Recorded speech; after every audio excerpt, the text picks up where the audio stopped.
What happens when the person you rebuild becomes a person who destroys you? Tonight on True Crime Speaks, we're diving into a story so twisted, it'll make you question everything you think you know about love, loyalty, and revenge. Imagine dedicating 2 years of your life to someone's transformation. You wake up at dawn to prepare their meals. You rearrange your entire schedule around their goals. You celebrate every milestone, support them through every setback, and watch them blossom into someone completely new. Then, the moment they achieve their dream body, they look at you with disgust and announce you're no longer worthy of the person they become. This isn't fiction. This is a horrifying reality that tore apart a small Missouri town and left everyone asking the same terrifying question. How far is too far when it comes to revenge? Have you ever poured your heart and soul into someone, only to watch them walk away without looking back? Have you ever been discarded like yesterday's trash by someone who owes their success to your sacrifices? If you're nodding your head right now, you're not alone. Millions of people have felt the sting of ungrateful betrayal, but most of us just nurse our wounds and move on. Luther Quinn wasn't most people. When his wife Narissa shed 170 pounds and traded him for her wealthy boss, Luther faced a choice that would define not just his future, but the future of everyone around him. He could swallow his pride, accept the humiliation, and walk away with his dignity intact. Or he could do something so calculated, so methodical, that it would haunt his community for decades. The question that kept Ashwood, Missouri awake at night, wasn't what Luther did. It was whether they would have done the same thing. Before we uncover the dark truth about what happens when betrayal meets revenge, I need to ask you something crucial. What would you do if the person you sacrificed everything for publicly humiliated you and destroyed your reputation in your own hometown? Would you turn the other cheek and walk away? Would you seek legal justice through the courts? Or would you take matters into your own hands and make them pay for every sleepless night, every broken promise, every moment they made you feel worthless? Hit that subscribe button for True Crime Speaks right now, because the story I'm about to tell you will challenge everything you believe about human nature. Drop your honest answer in the comments below, revenge or forgiveness, because after you hear what Luther Quinn did to his wife and her new lover, your perspective on justice might never be the same again. The truth is about to get very, very dark. Ashwood, Missouri wasn't just a town, it was a microscope. Every secret magnified, every mistake amplified. Every scandal dissected with surgical precision by 18,000 self-appointed judges who had nothing better to do than monitor their neighbor's business. Drive down Main Street on any given afternoon, and you'd see the same ritual playing out. Elderly women clustered outside the post office, trading gossip like stock options. Teenagers congregating at the Dairy Queen, their conversations peppered with rumors about who was sleeping with whom. Men gathered around pickup trucks at the hardware store, shaking their heads at the moral decline of modern marriages. This was the kind of place where your high school reputation followed you to your grave, where a DUI from 20 years ago still got mentioned at church potlucks, where everyone knew exactly how much debt you carried, which prescription medications you took, and whether your marriage was heading toward divorce court. The Quinn family had lived in this fishbowl for over a decade, occupying that comfortable middle ground of respectability. Luther fixed cars honestly, paid his bills on time, and kept his yard maintained. Narissa worked her secretary job without causing drama and volunteered for the annual bake sale. They were unremarkable in the best possible way, until they became the most talked about couple in Ashwood history. Small towns have a unique relationship with scandal. They simultaneously crave it and condemn it, feeding off drama while publicly expressing shock and disappointment. When a marriage implodes in a city, people mind their own business. When a marriage implodes in Ashwood, it becomes community entertainment. The social dynamics here operated on unspoken rules that outsiders never understood. Your reputation wasn't just yours. It belonged to everyone who knew you. Your failures became cautionary tales. Your successes became threats to those who hadn't achieved the same level. And your personal business? Well, that was everybody's business, whether you liked it or not. This environment created a pressure cooker effect that turned minor conflicts into major explosions. A simple marital disagreement could escalate into town-wide speculation about domestic violence. A financial struggle could snowball into whispers about gambling addiction or secret affairs. Privacy was a luxury that Ashwood residents couldn't afford. What made the Quinn situation particularly volatile was how it violated the town's fundamental beliefs about loyalty and gratitude. Ashwood operated on an economy of favors and obligations. When someone helped you, you owed them. When someone stood by you during hard times, you stayed loyal. When someone sacrificed for your benefit, you never forgot that debt. Nerissa's transformation had violated these sacred principles in the most public way possible. She had taken Luther's devotion, used it to rebuild herself, then discarded him like a broken tool. This wasn't just adultery. It was ingratitude on a scale that offended the community's core values. The town's reaction would prove to be as destructive as the betrayal itself. Because in a place where everyone watches, everyone judges, and everyone remembers, public humiliation doesn't heal with time. It festers into something far more dangerous. And Luther Quinn was about to discover exactly how dangerous community judgment could become when mixed with personal rage and carefully planned revenge. Luther Quinn's hands told his story better than his words ever could. Thick fingers permanently stained with motor oil. Calluses that spoke of decades wrestling with stubborn engines and rusted bolts. Scars from sharp metal and hot exhaust pipes that created a roadmap of his working-class existence. Those same hands had been gentle with Nerissa from the moment she wandered into his auto shop 15 years earlier, clutching a $20 bill and hoping he could make her rattling Toyota last another month. She'd been desperate then, broke, overweight, and convinced that life had already dealt her the worst possible cards. Luther saw something different. While other men looked past her or through her, he looked at her, really looked. He saw intelligence in her quick wit, strength in how she handled disappointment, beauty in her infectious laugh that could fill his entire garage with warmth. Their courtship unfolded slowly, built on shared struggles rather than romantic gestures. Luther would fix her car for free, claiming he needed the practice. Nerissa would bring him homemade sandwiches, insisting she made too much food. These small kindnesses grew into something deeper, a partnership based on mutual respect and genuine affection. But even in those early days, the cracks were visible to anyone paying attention. Nerissa flinched when strangers stared too long. She made self-deprecating jokes before anyone else could. She chose restaurants with dim lighting and avoided social gatherings where she might be photographed. The wounds from years of mockery ran deeper than anyone understood. Luther tried to heal those wounds with consistent love and unwavering support. He complimented her cooking, defended her against snide comments, and made her feel valued in ways she'd never experienced.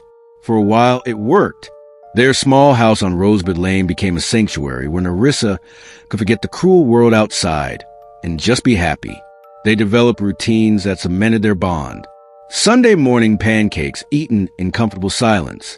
Evening walks around their neighborhood, discussing dreams they might never achieve but enjoyed imagining together. Lazy weekends spent watching old movies. Nerissa's head on Luther's shoulder as they shared a bowl of popcorn. These weren't grand romantic gestures. They were something more valuable. They were proof that someone cared enough to show up consistently, day after day, year after year. Luther became the steady foundation that allowed Nerissa to believe she deserved love. But foundations, no matter how solid, can only support so much weight before they crack. The first sign of trouble came during a routine doctor's appointment when Nerissa's physician delivered news that changed everything. Lose weight or risk serious heart complications within 5 years. Suddenly, the comfortable life they'd built together felt like a death sentence. That night, Nerissa cried in Luther's arms for hours, not just from fear, but from shame. She was 32 years old, and her body was failing her. All those years of using food to cope with emotional pain had caught up with her in the most terrifying way possible. "I'll help you," Luther promised, holding her tighter. "Whatever it takes, we'll figure out together." He meant every word. Luther threw himself into research, learning about nutrition and exercise with the same methodical approach he used to diagnose engine problems. He bought cookbooks, joined online forums, and even consulted with personal trainers in nearby cities to understand what Nerissa would need to succeed. What Luther didn't realize was that helping someone transform their body would inevitably transform their relationship. He was about to discover that love, no matter how pure and selfless, sometimes isn't enough to survive the person you become when you finally start loving yourself. The journey that would save Nerissa's life was about to destroy everything they'd built together. Transformation rarely happens overnight, but when it does happen, it changes everything, including the people watching unfold. Luther's alarm started going off at 4:30 a.m., giving him enough time to prepare Nerissa's meals for the day before heading to work. He'd stand in their cramped kitchen, weighing portions of grilled chicken and measuring cups of brown rice with the precision of a pharmacist. These weren't just meals, they were investments in his wife's future. The first month was brutal. Nerissa would stare at her plate with the expression of someone attending her own funeral, mourning the comfort foods that had been her companions through every disappointment. Luther would sit beside her, eating the same portions, sharing the same sacrifice, even though his health wasn't on the line. "You don't have to do this with me," Nerissa would say, pushing steamed vegetables around her plate. "Yes, I do," Luther would respond, his voice carrying a certainty that surprised them both. By month 3, something shifted. Nerissa started waking up before her alarm, actually looking forward to their morning walks around the neighborhood. Her energy levels increased. Her clothes began fitting differently. For the first time in years, she started catching glimpses of herself in mirrors instead of actively avoiding them. Luther documented everything. Photos of Nerissa reaching fitness milestones. Screenshots of the scale showing steady progress. Videos of her completing workouts that would have been impossible months earlier. He was building a library of proof that change was possible, that their sacrifices were working. The gym membership came next, a 45-minute drive to the nearest fitness center, because Ashwood's idea of exercise equipment was a rusty swing set behind the elementary school. Luther would drive her there every evening after work, sitting in the parking lot reading automotive magazines while she conquered treadmills and weight machines. He never complained about the gas money or the time away from his own interests. When Nerissa needed new workout clothes every few months because her old ones hung loose, Luther found the money in their tight budget. When she wanted to try a nutrition program that required expensive supplements, he picked up extra hours at the garage. The transformation accelerated during year 2. Nerissa's confidence grew alongside her shrinking waistline. She started posting progress photos on social media, tentatively at first, then with increasing boldness as comments and likes poured in from friends who barely recognized her. "You look amazing," became a constant refrain. "I can't believe this is the same person," echoed through every social gathering. "You're so lucky to have such a supportive husband," was always followed by glances toward Luther, who would smile and deflect credit back to his wife's dedication. But something else was changing too, something Luther noticed but couldn't quite name. Nerissa began spending more time getting ready in the mornings. She bought makeup she'd never bothered with before. Her wardrobe shifted from comfortable to flattering, then from flattering to attention-grabbing. The compliments from strangers started affecting her differently than the compliments from her husband. When Luther told her she looked beautiful, she'd smile politely. When male co-workers or store clerks made similar comments, she'd light up like a Christmas tree, her whole demeanor changing in ways that made Luther's stomach tighten with unspoken worry. Social media became Nerissa's new obsession. She'd spend hours crafting the perfect selfie, analyzing likes and comments with the intensity of a stock market trader. Her phone buzzed constantly with notifications from admirers who had discovered her transformation journey and wanted to offer encouragement or something more. "People are really supportive online," she'd tell Luther, not mentioning that some of that support came with friend requests and private messages from men who found her inspiring in ways that had nothing to do with fitness. Luther watched his wife blossom into someone he barely recognized. The shy, self-conscious woman who used to hide behind oversized sweaters had been replaced by someone who wore fitted dresses and walked with her head held high. He should have been proud, and he was proud. But pride was slowly being replaced by a creeping fear that the woman he'd helped create might no longer need the man who'd made her transformation possible. He was right to be afraid, because transformation doesn't just change your body. It changes your entire sense of what you deserve from life. Marcus Delacroix possessed the kind of confidence that came from never facing real consequences, for his actions. At 47, he had perfected the art of recognizing vulnerability and exploiting it with surgical precision. Ashwood Logistics wasn't exactly a Fortune 500 company, but Marcus treated his position as regional manager like he was running a corporate empire. Expensive suits that cost more than most locals made in a month. A silver Mercedes that he parked deliberately in the most visible spot. Cologne that announced his presence before he rounded corners. 3 ex-wives had learned the hard way that Marcus's charm came with an expiration date, usually coinciding with the moment they stopped serving his purposes. But Marcus never saw himself as a problem. He was simply a man who refused to settle for less than he deserved, even if what he deserved kept changing based on what was available. Nerissa Quinn appeared on his radar during her 3rd month at Ashwood Logistics, when the office buzz started focusing on her dramatic weight loss. Marcus had initially dismissed her as another small-town secretary with big dreams and limited potential. But as her transformation accelerated, so did his interest. He began studying her patterns. Coffee breaks at 10:15. Lunch eaten alone while scrolling through fitness apps. The way she'd unconsciously smooth her clothes when male colleagues walked past her desk. Marcus recognized the signs of someone still adjusting to newfound attention. Someone hungry for validation, but inexperienced enough to be easily manipulated. His approach was masterful in its patience. Casual compliments delivered in passing. Questions about her weight loss journey that positioned him as genuinely interested rather than predatory. Offers to grab coffee that seemed spontaneous, but were carefully timed for maximum impact. You know what I find most impressive about your transformation? Marcus asked during one of these carefully orchestrated conversations. It's not just physical. You carry yourself completely differently now, like you finally understand your worth. These words hit Nerissa like a drug. Luther complimented her appearance, but Marcus complimented her essence.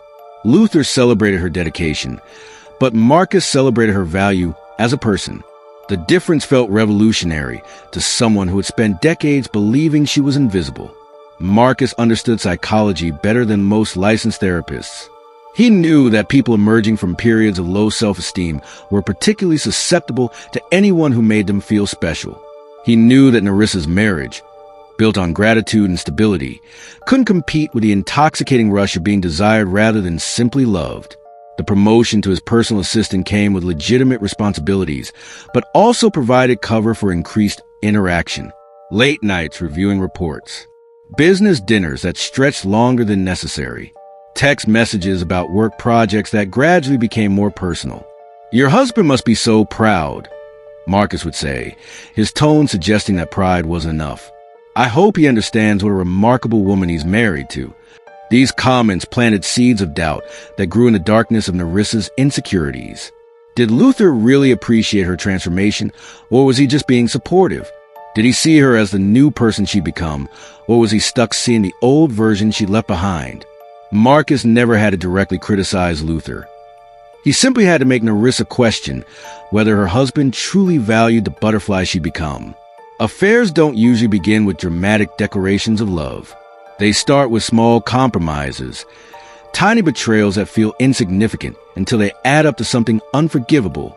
For Nerissa, it started with lunch meetings that ran longer than necessary. Marcus would suggest restaurants in towns 30 minutes away, claiming they needed privacy to discuss sensitive company matters. These conversations would begin with legitimate business topics before gradually shifting to personal territory. "You seem different lately," Marcus would observe, his eyes studying her face with an intensity that made her pulse quicken. More confident, more alive. Nerissa found herself looking forward to these encounters in ways that should have triggered alarm bells. She'd spend extra time choosing her outfits, practicing conversations in her car mirror, and lie to Luther about why she'd be home late again. The emotional affair preceded the physical one by months. Marcus became her confidant, the person she turned to when work stressed her out or when she felt underappreciated at home. He listened with the focused attention of someone who understood exactly what she needed to hear. "Does Luther really understand what you've accomplished?" Marcus would ask during their increasingly frequent phone calls. "I mean, transformation like yours requires incredible mental strength. Not everyone can appreciate that level of dedication." These questions wormed their way into Nerissa's thoughts during quiet moments with her husband. When Luther complimented her appearance, she found herself analyzing whether he truly meant it or was simply being kind. When he suggested staying in for the evening, she wondered if he was proud enough to show her off in public. The physical line was crossed during a company retreat at a hotel 40 miles from Ashwood. Marcus had arranged for Nerissa to handle registration duties, ensuring she'd need to stay overnight. What happened in room 237 changed everything, not just between them, but in how Nerissa viewed her entire life. Guilt should have consumed her, but instead, Nerissa felt something she hadn't experienced in years: excitement. The secret energized her in ways that frightened and thrilled her simultaneously. She was living a double life, and the deception made her feel powerful rather than ashamed. Luther sensed a shift immediately. His wife seemed distracted during conversations, checking her phone constantly and smiling at messages she wouldn't share. She started working later, attending more company functions, and showing less interest in their evening routines. "Everything okay at work?" Luther would ask, his mechanics' instincts telling him something was off even if he couldn't diagnose the problem. "Just busy," Nerissa would respond, not technically lying but not telling the truth either. The affair intensified over the following months. Hotel meetings became regular occurrences. Marcus would send flowers to the office with cards signed from an admirer, making sure other employees noticed Nerissa receiving mysterious gifts. He was marking his territory, while simultaneously forcing her to live with constant deception. Ashwood's gossip network began picking up signals. Nerissa's car spotted at restaurants where she claimed to be working late. Whispered conversations between her and Marcus that stopped abruptly when others approached. The kind of body language that screamed intimacy to anyone paying attention.